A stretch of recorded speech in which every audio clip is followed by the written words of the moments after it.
Size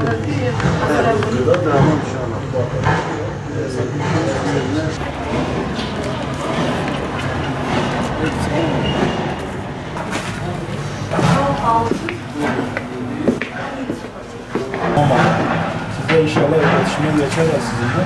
Ondan sonra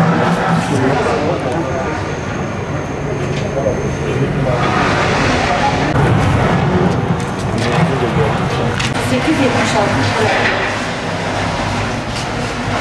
Malumunuz yaklaşan Ramazan ayının münasebetiyle Adıyaman Umut Kervanı olarak yoğun bir hazırlığımız var. Şu an onlarca aileye gıda yardımında bulunduk, hijyen yardımında bulunduk ve kırmızı et dağıtımında bulunduk. Bu dağıtımlar şu an Ramazan boyu devam edecek.